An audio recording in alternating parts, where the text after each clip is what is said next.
Hello and welcome to the show. Today I'm not in the audio booth, so apologies for any interruptions coming in through the background. If you'd love to connect for a strategy session, the phone number is 080-6466-2140. The country code is +234. Then you can find me on LinkedIn. The name to look for is Tavishima Ayide. I'm the host of the show. And then you can also find me on YouTube in case you'd like to get the podcasts over there. So last week on my radio show, Madam Amina called in from Wusetu and she had some troubles with managing her salespeople. Now, because the connection was spotty, we couldn't really get into detail about what business she's into. But I was able to hear one of the stories. It turned out to be a sub-story, a very sad story. And one of those things that breaks my heart because lots of Nigerian employers can be very cruel or wicked. But then in her own part, she went out of her way to be really kind to her salespeople. In fact, paying house rent for one of them, and the lady just upped and left. And so the investments in salary and in house rent just went up in smoke, basically. So, Madam Amina had some questions about how to manage salespeople. And while we were on the air, I was able to tackle some parts of the question. I tried tackling it again, I think this week, but we didn't finish it anyway. But I'm going to make a podcast recording. Today's episode is about that, just so that those of you who are in a similar position, you're having problems with managing your salespeople, you know how to go about it. So the way that we tackle this problem for Madam Amina was to look at it from a three-pronged perspective. So first off, we have to make sure that we hire the right kind of salespeople. Because if we want to make sure that people don't up and abandon us or, don't do a strong thing, we have to make sure that we're hiring the right people in the first place. Then next, we want to make sure that the incentives are aligned. Incentives just means, what's that sugar? What's that sweetness? What are you trying to do to get them to play along as a part of your organization? So what are the incentives? And then the last part of the discussion that we looked at was on how to train people well, on how to train salespeople well, because they need continual training. So there is nothing that is 100% correct, foolproof. So it doesn't mean that if you take these three steps that you won't have salespeople that will disappoint you, or that you will have salespeople that will never leave you, or that you'll have salespeople that will never cause you headache. There's nothing that is 100% correct. I mean, think about it. I mean, even God, who is the master of the universe, can't. Okay, well, he has chosen not to compel us to do things 100% correct. So the thing is, if God can't achieve 100% success rate when it comes to human beings, then don't expect that you will, in your own business, achieve 100% success rate. However, if you're in Madam Amina's situation, you've been having problems with managing salespeople, this is the starting point about how you need to look at things. Number one, hire right. Make sure you have the right people on your team. Number two, incentivize well to make sure that your goals and your visions are aligned, so that if you're heading north, they too, they're also heading north. Then also train your people well. Then after that, we're going to have some particular advice around character assessment, and then some particular recourse that might be available to Madam Amina in case you're in that kind of situation. What kind of things you can do with the courts, and then how to get your money back. If you're somebody like Madam Amina, you had some salespeople, you're trying to treat them nice, you paid house rent, and at the end of the day, they just ghosted you, and then house rent issue is pending. You're looking for a new sales person. That one is pending. To get your millions back that you spent house rent on, that one is pending. So let's start off on hire right. Now, to hire the right salesperson, you need to look for somebody that has a growth mindset. You also need to look for people that have listening skills. And you also need to look at people that have talking skills. Most of you go straight to the whole talking skills thing, but let's just break things down one by one so you understand what it is that where we're heading to. So first off, growth mindset. Now, what does a growth mindset means? What does it mean? Now, in the Nigerian context, every single time you hear growth mindset, it just means a person where they hear word, as in somebody who listens to instruction, somebody who believes that things can be done, and somebody who has an air of humility. Again, growth mindset just means person where they hear word, somebody who believes it can be done, person who has an air of humility, somebody who is willing to learn. Because if you mess up and you marry somebody hire somebody that has a fixed mindset. Because a fixed mindset is the person who believes that, look, nothing is ever their fault, things never change. The problem is always the customer, the problem is always you, blah, blah, blah. If you go and carry somebody like that and put that person in your business as a salesperson, you've given yourself one chance. That is serious hanging.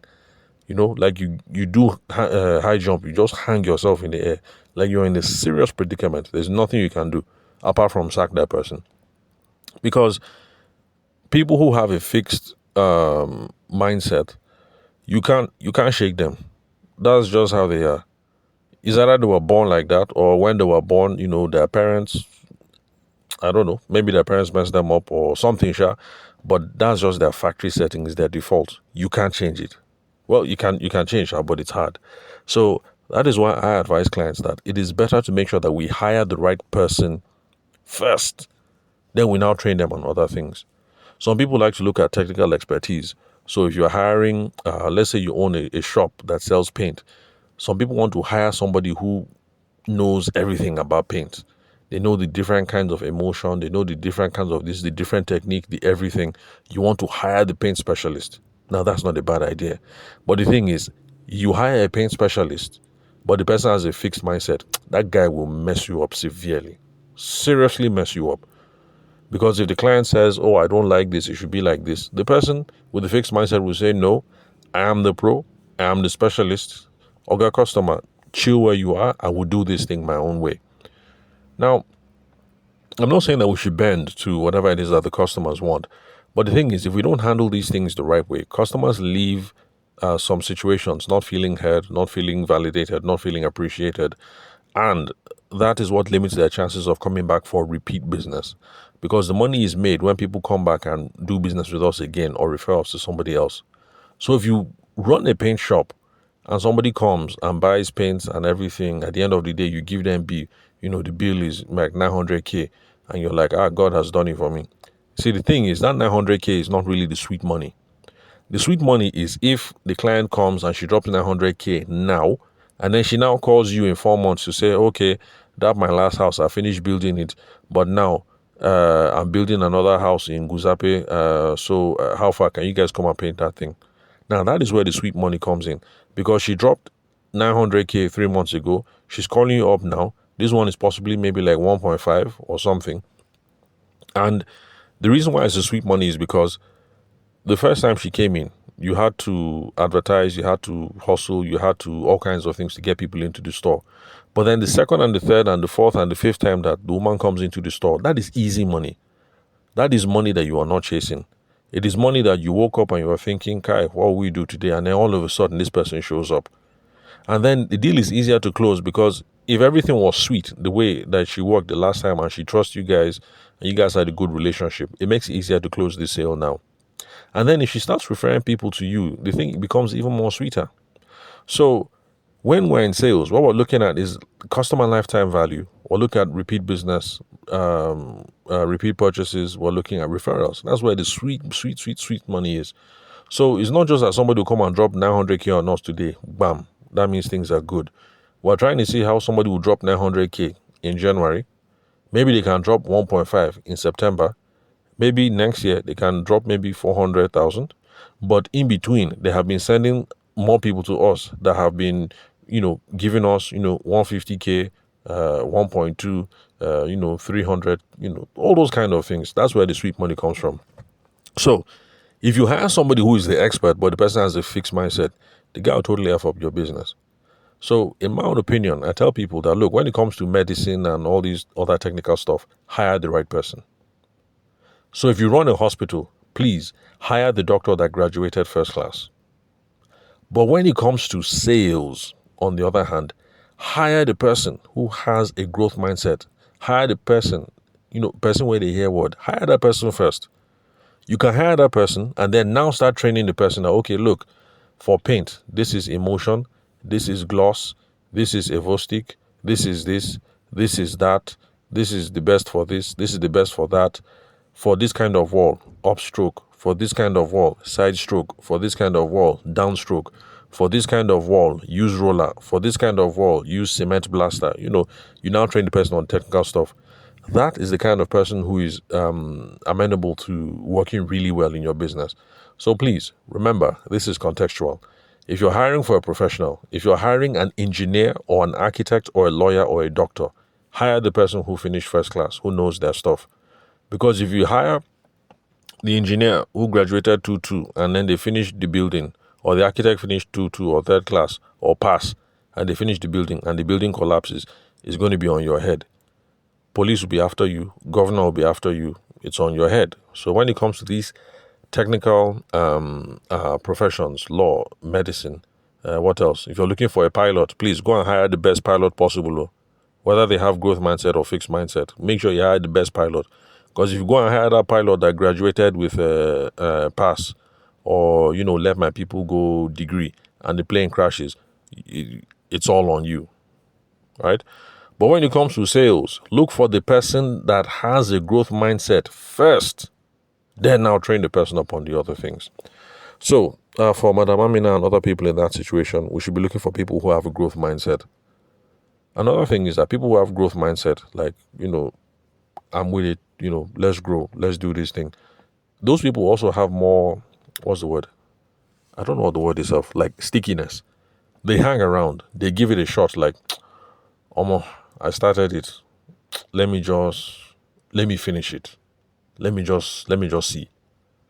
But people with fixed mindset, they can start something of like, hi, man, this thing is long story. And then next thing they start to do U-turn and they start doing reverse on you. And then you're left in the lurch. But somebody with a growth mindset will say, I don't choke head. Let me just follow through. So that's why I look for people who have growth mindset.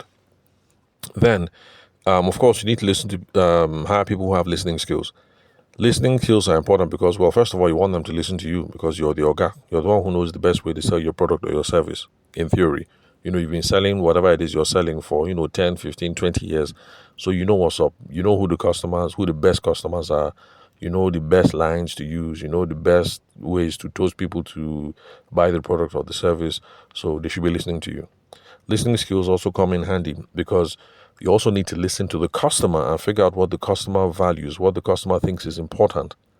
It is only when you listen to the customer and you know what the customer values that you can now make a convincing sales pitch. So you want salespeople who listen. Back to the paint thing. Some people might roll up on somebody and start saying, Madam, buy this paint. This paint is the best because it is emulsion. It is ISO 15 something something certified, and it is sustainable. It's built with sustainable. What's this thing called? Sustainable business practices, something something something. All those things. And technically speaking, what you're saying might be correct. It might be the most modern paint on the market that is done with sustainable business practices, so it has no adverse effect on the environment, and it is this and it is and all that. But the thing is, the madam who is in the paint shop now who wants to buy paint, if she doesn't care about sustainable business, then what are you talking about sustainable business products? And what are you talking about sustainability for? If as far as she is concerned, environmental global warming is a scam, and you keep on saying this thing, you actually will be irritating her. So that's why you need to listen to the person, figure out what they find valuable. You will now know how it is that you're going to sell. Because if madam is like most Abuja mothers and she is tired of seeing mold inside the building, because, well, for me, I've just gotten used to the fact that, look, anywhere you go, there will be mold. It's just, Abuja builders are useless. Oh, by the way, I just finished moving house recently. So we're done. We're finally settled in. But of course, as we're coming in, we had to, scrape the... we had to scrape off mold from the wall and do treatment and everything. So that's just how Abuja builders are. Abuja builders are useless. They're stupid. I don't understand it. Abuja is in a dry location, but every single house in Abuja has mold in it. How? In a dry climate. On the other hand, Lagos is next to the sea and it's moist and everything. But in Lagos, I have lived in a house in Lagos back when I was with Momsi. We lived in one house for 10 years. We did not see a single spot of mold. So I don't get it. In Lagos, that is wet and moist, People can build and there will be no mold. But for some reason, Abuja developers, very useless, very stupid. Every single house has mold in a dry climate. I don't understand. In the UK, it rains every single day. But you will live in your house in the UK, you will not see a single spot of mold. I only heard of one of my guys that had mold treatment in the bathroom. Mold in the bathroom, and they had to call the landlord to treat it. So I don't understand. UK is wet, no mold. Lagos is wet, no mold. Abuja is dry, mold everywhere. I don't know. Abuja developed. Anyway, where was I? So what I'm trying to say is now, so that madam that is in the shop, if her own is that, look, I'm tired of seeing mold in my house. I have 3 young babies under the age of 7. I don't want it around mold. I don't want them allergies, blah, blah, blah. If you listen to the madam, you will now know that, okay, this madam that entered into the shop, the categories of paint we should be showing her. Let us leave all this sustainable, ISO certified, international. Let's leave all that one. Let us only show her these ones. This one that is mold treatment. This one that is mold prevention. This one that is non-harsh smell, non-allergy, non-nothing. And these are the things that make you effective in selling. So if you hire somebody who listens to the customer, that is how we determine, okay, which one are we going to present? Which paint will we show? What are we going to talk about? How are we going to toast her? How are we going to get her to buy? So that's why listening skills are important. Then, of course, talking skills. Talking skills is just when, being able to communicate value, to say that, madam, this is what you should buy. So these are the things you should be looking out for when you're trying to hire a salesperson.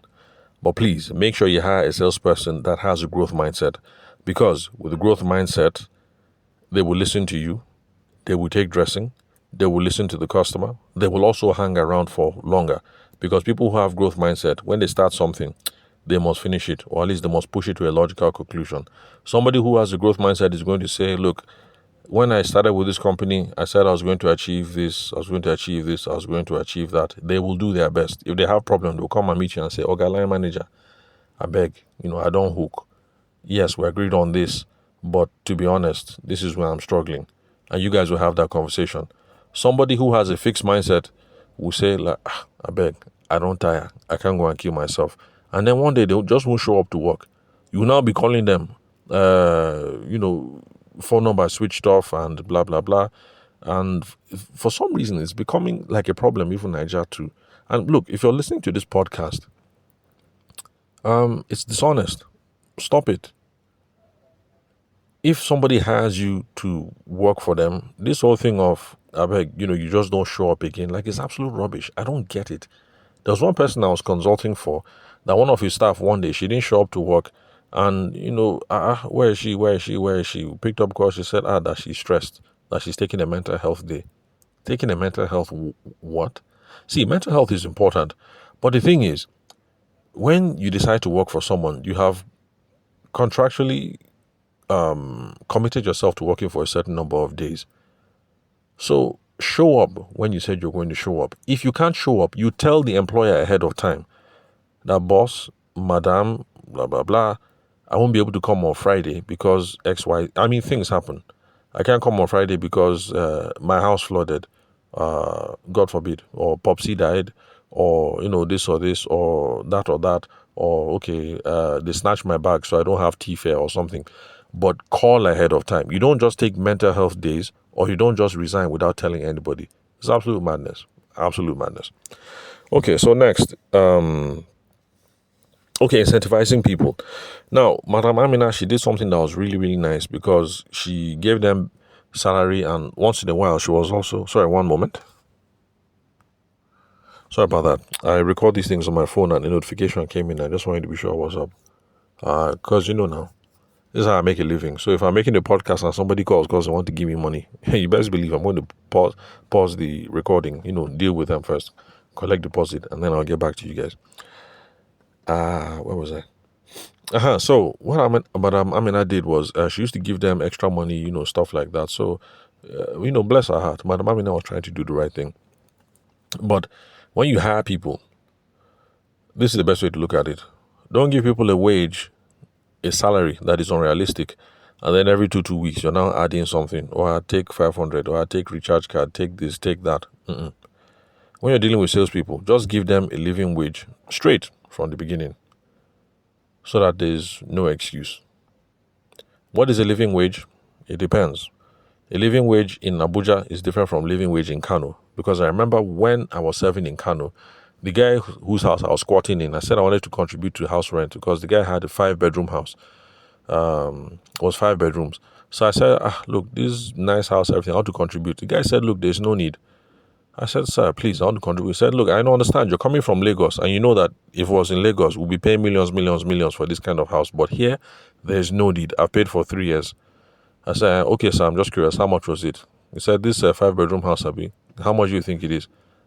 So back then, serving, I just tried to use like Lagos Eye. I said, okay, I think it should be like 1.5, maybe 1.8. He laughed. He said, no, that this place, what I paid was 150,000 for a year. I said, eh?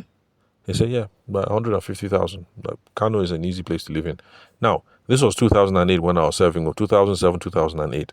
So please don't go to Kano and be looking for a house of 150K now. What I'm telling you was a long time ago. I'm just saying that coming from Lagos, I expected the house rent to be like 1.5, 1.8, 2M, as per its 5-bedroom in the center of town. But what he paid was 150K. So cost of living back then in Kano was easier than cost of living in Lagos or Abuja. So living wage depends. Where are you? What is the industry? Then there's also legislation on living wage, minimum wage. So if you take all these factors into the account, what does the law say that minimum wage is supposed to be? Which city do we live in? What is realistic? Stuff like that. Then you might now round it up. Use your church mind. Use human kindness. Just round it up. Milk of human kindness. Round it up. Make sure it's a living wage.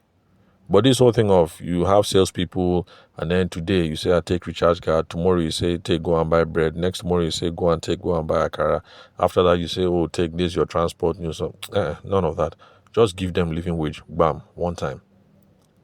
Dealing with salespeople is not the same thing as dealing with an accountant or dealing with a lawyer or dealing with a medical doctor. It's not the same. Our mind frame is different. Our worldview is different. Personalities are different. So when you're dealing with salespeople, stop it. Stop all this extra. Stop all this handout. Just give them living wage one time.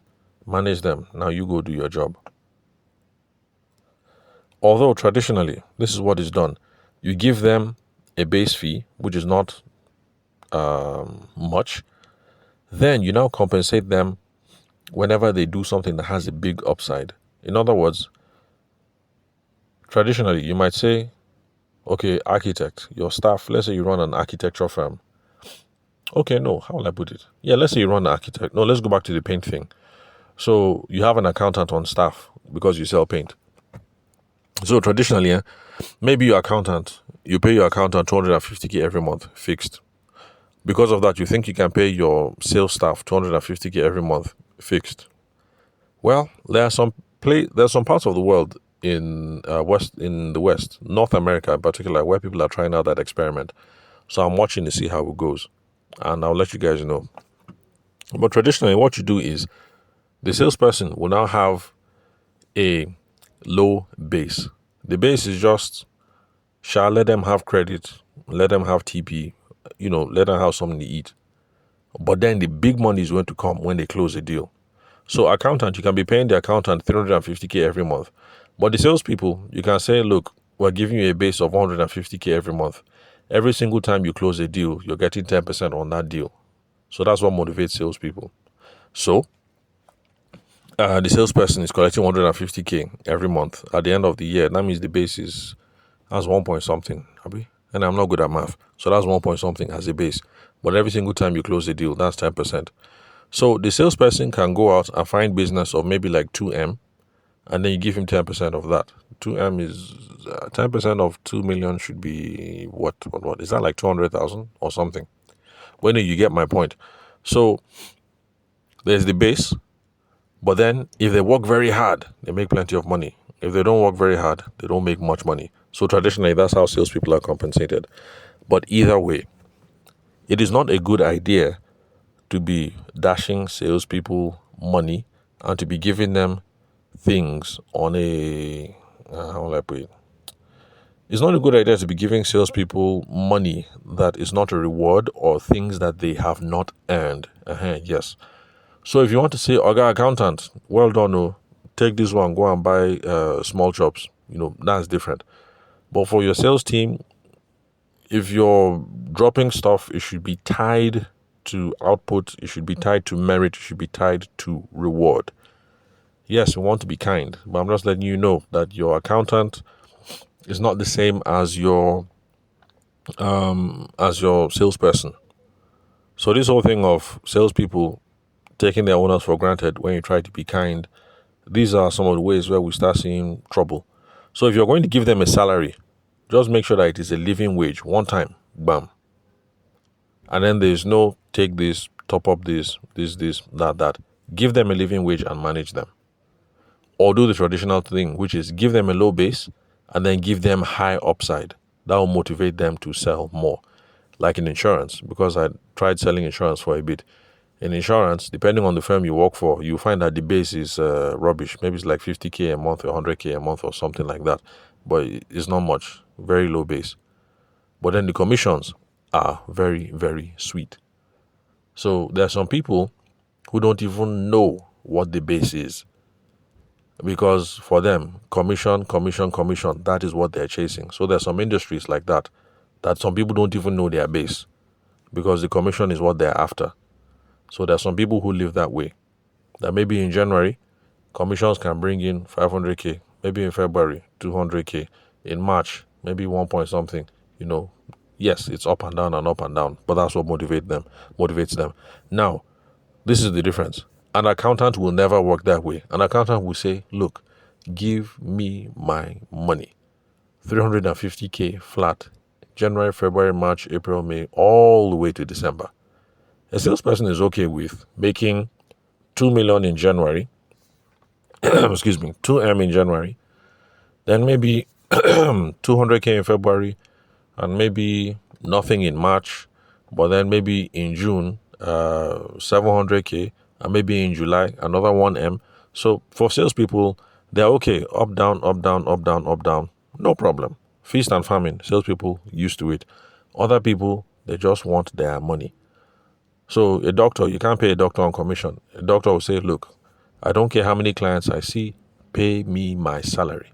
So in January, if I saw 400 clients, I don't care, pay me my 500K. If in February, I only saw 2 clients, I don't care, pay me my 500K. I'm not in control of who comes into this hospital or not. My own share is my salary is 500K every month. So for salespeople, that's how it works. Either give them a living wage one time and stop all of this dashing, or let it be a low base and plenty of upside. But either way, you can dash your other employees stuff, but salespeople, don't be dashing them things that they haven't earned. So let me skip this whole part about training well, because we're almost at 30 minutes. And let me look at my notes and go to specific advice that I had for Madam Amina and people who have been in that situation. So unfortunately, Madam Amina, when she wanted to pay the house rent of this girl, one of her team members has said, Madam, free this thing, blah, blah, blah. But Madam Amina decided to do the nice thing. And it is my prayer that God will continue to bless and continue to reward Nigerian employees like Madam Amina, who have the interest of their employee at heart, and who go out of their way to make sure that people are settled. Personally, that they're settled, family issues are settled, all kinds of things are settled. So may God bless Madam Amina for that. But Madam Amina and other people who are like her, please pay attention to your team when it comes to character assessment, especially if you consider yourself to be a nice person. Now, my mom likes to say that we are born in twos. She says that because I'm one way and my brother is another way. And my mom says that the reason why God made us like that is it evens things out, it balances things out. And it makes sense. Because I've noticed that in family matters or in business, there are some things that I will catch and my brother I will not click. And there are things that, for him, some things, it will click. But for me, I will now go and gawk it. So there's the tension that kind of evens itself out. The same thing in marriage. There are some things that my wife will not see that me, I will see. And I stop her from running into trouble. And then there's some things that my wife will see and I'll say, I beg you're overreacting. And then when I go and hang in front, she will now keep quiet. She will now be looking at me with side eye. and I say, yeah, I know, you warned me. I know, I'm sorry. She'll say, no, I'm not saying anything. No, I'm not saying anything. I'm not saying anything. No. What are you telling me sorry for? Now, no, it was your choice now. That you made your choice. So what are you telling me sorry for? So anyway, that's how my wife is. She can be petty sometimes. So it's the same thing. If you think you're a nice person, like Madam Amina, please pay attention to the people on your team who are bulldogs. If you're saying you want to help this person, and then the bulldogs on your team are saying, no, not this person, even if they can't give you a convincing answer, there's something that they're seeing. So for me, I find it really interesting that there's somebody on her team who is not as nice as she, and when she wanted to help out two of the salespeople, the person said, Madam, not these two. Pay attention to people like that. So trust members of your team when it comes to character assessment, especially if you think you're one of those people who is very nice. If you have bulldogs on your team, if you have devils on your team, pay attention to the devils. You're an angel. There are some things you're not seeing. The devils, they are seeing some things. So if you want to help somebody like this, you want to do this thing, and then 2 or 3 of the devils on your team say, madam, no. Is it Nkechi? Anybody else but not Nkechi, just trust them. There's something they're saying about Nkechi that you're not seeing. All right. So, Madam Amina, in my own opinion, especially since experience has showed twice that this guy's assessment was correct, in the future, when this guy says something about a salesperson's character, just take it on board. He won't be 100% all the time, correct all the time, but just take it on board. Then, if you're in Madam Amina's situation now, to be honest, okay, let's just go through this. Now, what's the recourse? Number 1, lawyer. But to be honest, the whole thing about lawyer is cost. You have to pay the lawyer. Even if the lawyer is your friend, at least you have to mobilize the guy. Like, okay, look, this thing you're going to go to court is going to be, you're going to spend a lot of time before the matter is called and everything. So if nothing else, you mobilize the guy with something. Let it not be as if he's totally wasting his time. Yeah, he wants to help you, but you have to mobilize the lawyer. So there's cost. Then there is time. Because lots of other people are also trying to get things done in the court system. So your matter is going to be added to a queue. And, it's first come, first serve. So you go there and you sit down. Your matter might be called at 9 o'clock in the morning. Your matter might also be called at 5:30 in the evening. You have no idea. You have no control. The thing is, if the court opens 8:30, you have to be there at 8:30 because first come, first serve. If they call your matter, you're not there, they skip you. So you have to be there 8:30. If you're unlucky, you might be there until 5:30 in the evening because you're trying to get that listing closed. Then also when it comes to timing, the courts like to be very fair. So they'll like to listen to everybody. So if Madam Amina goes to court and files proceedings because she's trying to recover house rent and stuff from this lady, the court will give Madam Amina and her team leave to serve the other party. Leave to serve the other party just means you have to tell these other people that, look, I'm taking you to court, come and answer the query. Now, back when I was in school, I'm not sure what the rules are. I think it was 3 weeks that you had to serve the other party. So in other words, what that means is if I go to court January 1st, and I'm taking you, listening to the podcast right now, I'm taking you, dear listener, I'm taking you to court. The court will give me until, I say 3 weeks, January 1st, 3 times 7, 21. So the court will give me till January 21, give you till January 21 to show face. So in other words, I'll take the paper and I'll go and drop it with you. We'll now be waiting for you until January 21st to see if you show. If you do not show on January 21st, we now have to apply to the court for substituted service. So substituted service just means I've been trying to hold this guy sharp, but I can't find this guy. So let's notify him some other place. Let's go and catch him somewhere else or something. That's what substituted service and these other kinds of service. That's just what it means. So in other words, I can go to court January 1st, but then all of January and February, we still have not forced you. We still have not compelled you to come to court. So you see how time starts wasting. You can start the thing in January, but maybe you don't even show up in court until April or March. And the fact that you guys showed up in court in March does not mean that this matter will be decided this year in 2025. So when it comes to legal actions, sometimes this is where I tell people that, look, it's costly, there's time involved. What's the possibility of you winning? These are the things. So, like I've told you guys on the podcast when Momsi worked with Quadrant, So it was not Quadrant. Yeah, I think it was a Quadrant. And what they were being owed was 7M. By the time they spoke to the lawyers, they saw that legal fees alone was like 3.5. And that doesn't mean you're going to win. And that doesn't mean you collect it this year. And so they just thought about it. I beg. Doesn't make sense. The bege is 7M. We're trying to use 3.5 to go and chase 7M. Like, doesn't make sense. And then they met a factor. Factors are people who buy your liabilities. If you have gbese, the factor is the person who say, okay, no problem. How much is this gbese worth? Okay, it's worth this amount. I will buy this gbese from you, give you the money. Anything I make on top is my own. So like in this case, what the factor took for that 7 million, I think the factor gave them, 4 point something. So, okay, this is the problem, Abi. No problem. Give me all the paperwork. I'll chase it myself. You take this 4.5 in cash. That is your own. If I'm able to chase this thing and I'm able to recover the 7M in full, then 7M minus 4.5, 2.5. That 2.5 is his own profit. For those of you who are hearing this for the first time, you believe me, the way you're confused, that is how I was confused too, the way I was hearing it. I was like, So there are people who, that is their business. They go and look around for who is in gbese. Then they buy the gbese from you, give you discount, and then try and make the money on top. I don't know. I was confused. But anyway, it's a thing. Discount factors, that's what they're called. Factors are in Nigeria, factors are in America, factors are in the UK. They're all over the world. So there are people who make their living that way. But you will never catch me doing that kind of business. No way, no way, no way. I like my peace too much.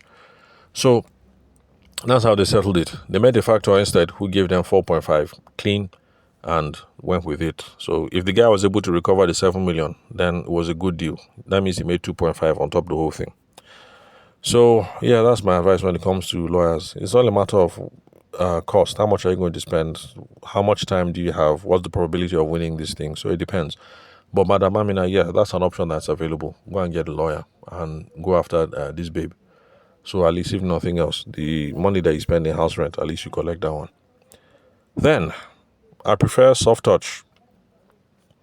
Since you settled this babe's house rent, my guess is that Madam Amina was in touch with the landlord. So you can call the lawyer, human touch, soft touch. You can achieve a lot.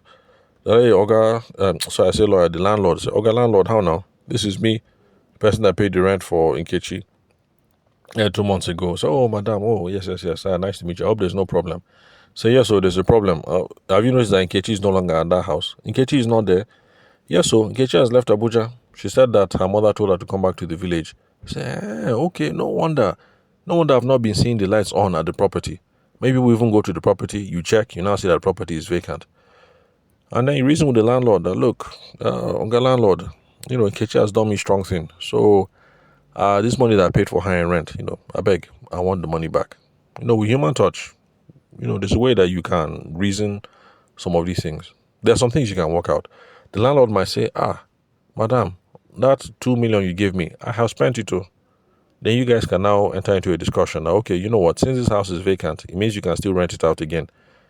You rented it out at 2 million. If you rent it out at 2 million again, then you can give me my money back like that, or you can give me partial refund like that. So I'm just saying that there are soft touch ways that you can go about getting your money. By the way, I'm not giving legal advice here. So if you're in this sort of situation, speak to your lawyer.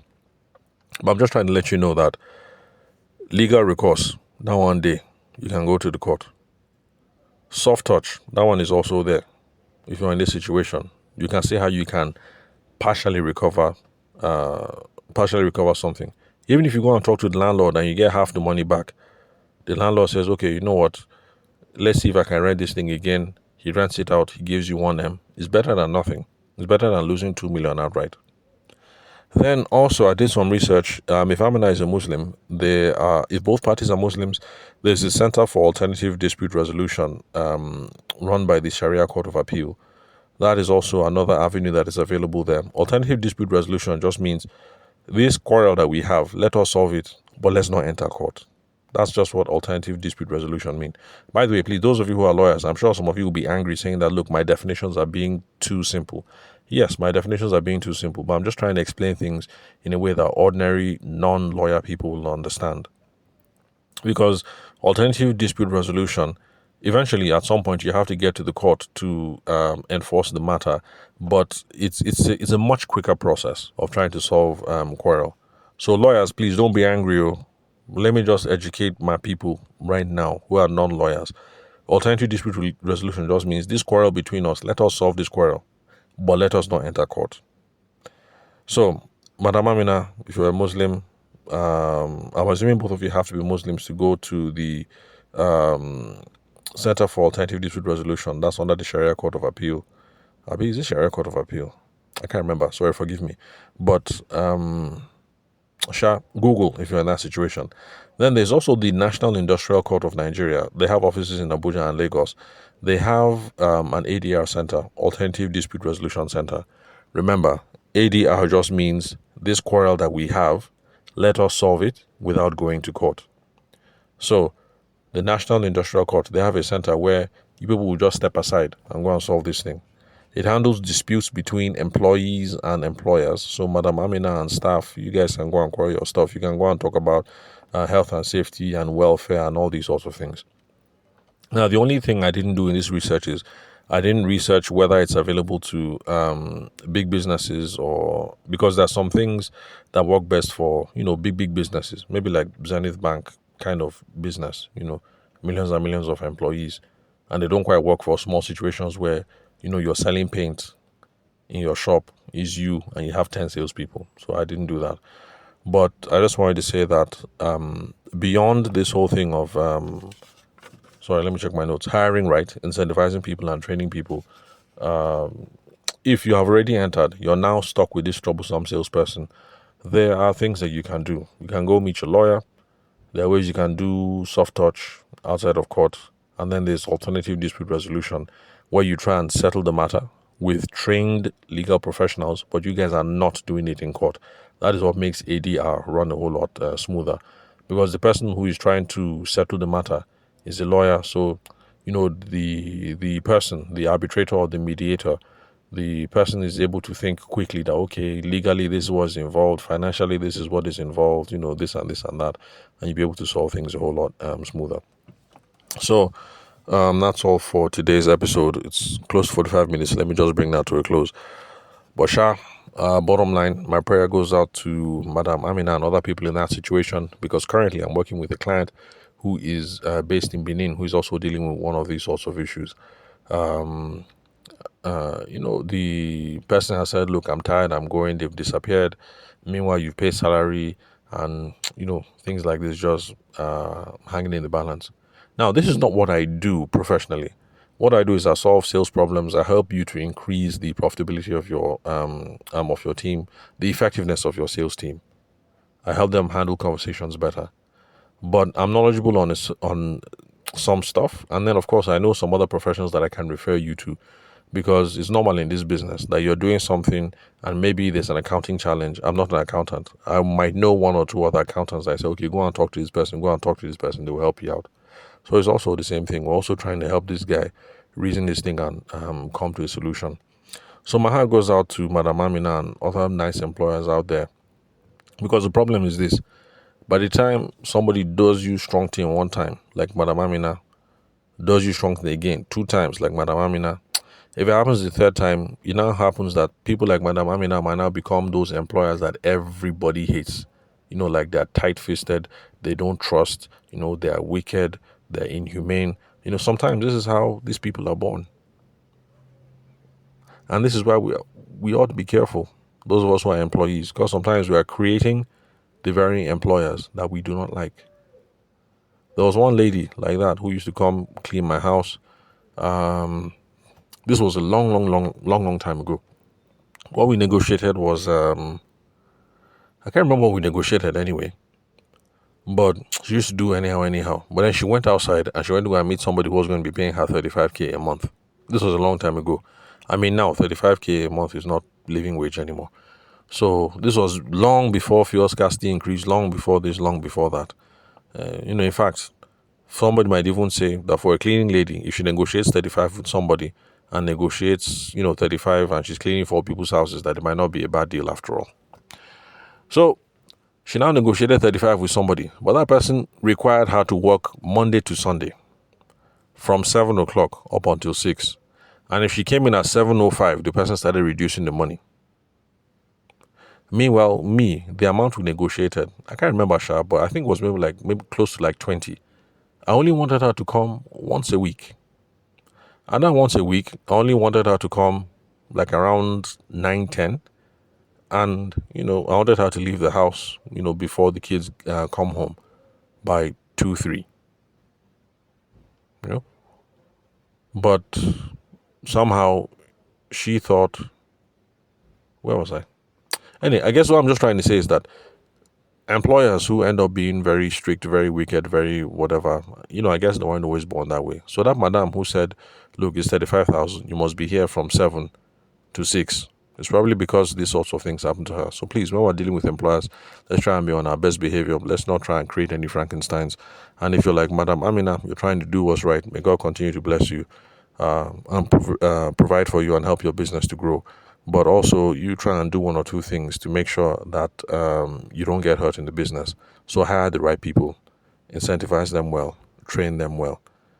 Pay attention to your team when it comes to character issues. Let's see what else. And then remember, you always have recourse to the legal system, lawyer. If it's a criminal matter, you also have recourse to the police. And then there's a way that we can solve things out of court.